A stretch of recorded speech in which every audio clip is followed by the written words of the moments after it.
A was not vetted by a charter review committee. As mayor, would you have insisted that public review be done, including a veto?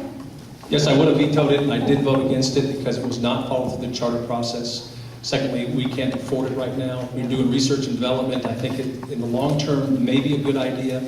Bad timing, of course, with the revelation of our budget issues that we knew about from last year.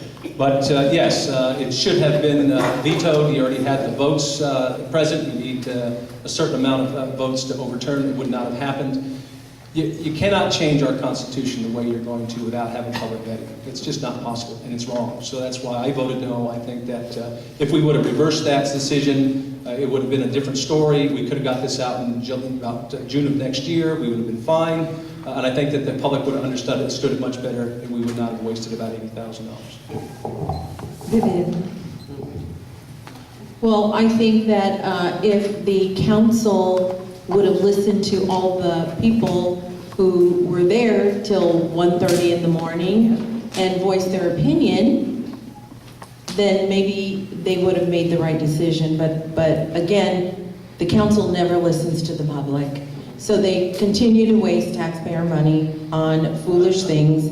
And even if we go back, Rusty Bailey commented and said this would only cost 2% of the entire budget. If we're trying to cut the entire budget over 4%, where are you going to get 2%? I don't care. There is not even $2 million. When you see the Prop 26 lawsuit that is going to hit your desk tomorrow, then let's discuss it. It'll be no. Nancy. As mayor, I would have most certainly vetoed the vote for the push for Measure A to go directly to the ballot. It should have been vetted by a council committee. It should have gone to the Charter Review Committee. That's what the Charter Review Committee is for, to look at amendments, proposed amendments to our charter.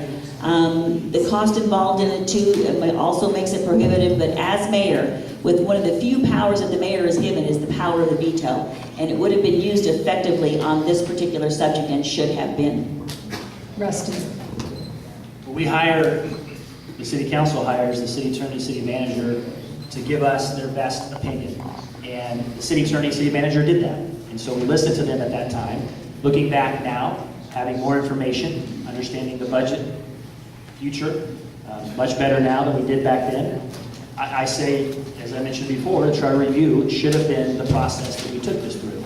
Now, going towards a veto, I think, again, looking back, knowing the information I have now, because of the controversy that's created, because of the friction between the county, directly the district attorney's office, and our city, I think probably I would have vetoed it.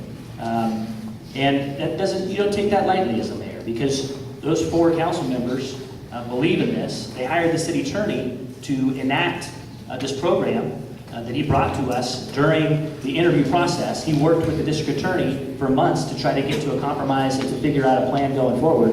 So again, it's a good idea, but unfortunately, it's created too much controversy and friction between groups and between governments, and so I think a veto would have been warranted.